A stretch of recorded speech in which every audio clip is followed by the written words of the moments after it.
Hello বন্ধুরা, আজকে আমি চলে এসেছি একটা নিউ ভিডিও নিয়ে। আজকে আমরা বানাবো মাছের পুর। চলো দেখি কিভাবে বানানো হয়। আমার মা বানাচ্ছে, তো চলো তোমাদেরকে সব কিছু ডিসক্রাইব করে দেখাই। এখানে মাছের পুর বানানোর জন্য মাছ নেওয়া হয়েছে, মাছের থেকে পুরো কাঁটাগুলো সরিয়ে নিয়েছে। আচ্ছা, এখন দেখবো মাছের ভিতরের মশলাটা কীরকম বানায়। মশলা বানানোর জন্য নেওয়া হয়েছে শস্য, এরপরে লাল মরিচ, এরপরে নেওয়া হয়েছে রসুন আর আদা। এগুলোকে এখন করবো আমরা পেস্ট। চলো ঢাকনাটা লাগিয়ে নিই আর একটু ম্যাজিক করে নিই।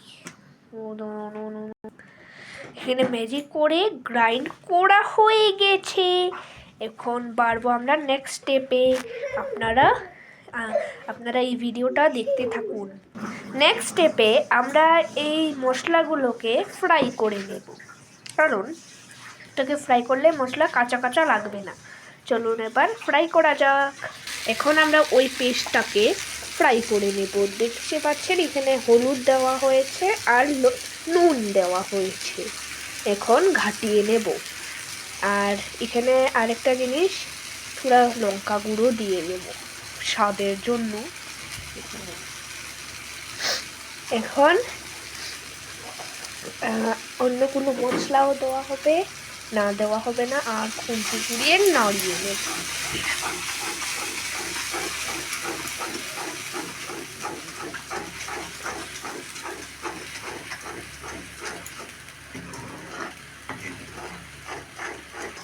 এখন এটা পুরা ফ্রাই হয়ে গেছে।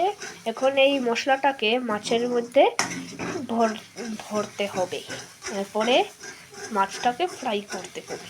আপনারা দেখতে থাকুন। এটা পুরো ফ্রাই হয়ে গেছে। এখানে একটা মাছের মধ্যে পুর ভরা হয়ে গেছে। এটাকে আমরা বড় করে দিয়েছি, কারণ এটা যদি ছোট বানাও তো এটার মধ্যে পুর ভরতে অসুবিধা হবে।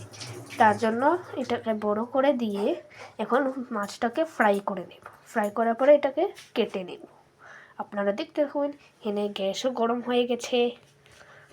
মাছের পুরটা ভাজার জন্য এখানে আমরা বেসনের মিশ্রণটা বানিয়ে নিয়েছি। এখানে আছে বেসন আর একটু জল। এটাকে মিক্স করে নেব আর মাছটাকে এটার মধ্যে কোট করে নেব। এখানে মা মাছের ভিতরে পুরটা ভরে নিয়েছে। এখন এটা বেসনের মধ্যে একটু লাগিয়ে নেবে বেসনে আর ফ্রাই করে নেবে। এখানে মা বেসনের মধ্যে কোট করে নিচ্ছে মাছটাকে।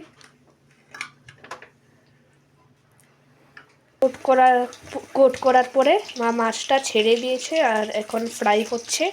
এক সাইডটা মাছ ফ্রাই হয়ে গেছে এক সাইডে, এখন আরেক সাইডে ফ্রাই করে দিচ্ছে মা। আর মা এখানে মাছটা পাল্টেও দিয়েছে। আর আপনারা কড়কড়া করে বেজে নেবে, মানে খুব সুস্বাদু হবে খেতে। এখানে মাছটা ফ্রাই হয়ে গেছে, খুব কড়কড়া করে ফ্রাই হয়েছে, খুবই টেস্টি লাগছে। এখন মা আরেকটা পুর রেডি করবে। এখানে একসঙ্গে দিতে পারতো, কিন্তু কড়াইটা একটু ছোট হয়ে গেল, এর জন্য মা আরেকটা করছে। এখন মা এখানে আরেকটা পুরো ছেড়ে দিয়েছে। এটাকেও কড়কড়া করে ভেজে নিতে হবে। এখানে দেখতে পাচ্ছেন এখানে মা পুরটা এক সাইড ভাজা হয়ে গেছে, তো মা আরেক সাইড ভাজা করছে। কড়কড়া করে ভাজছে, তো বহুত টেস্টি লাগবে। এখানে মাছের পুরটা ভালো করে ভাজা হয়ে গেছে কড়কড়া করে। এখন এই পুরটাকে কাটা হবে। এখানে আমাদের মাছের পুরটা পিস পিস করে কাটা হয়ে গেছে। আজকের জন্য এতটুকুই। Bye bye.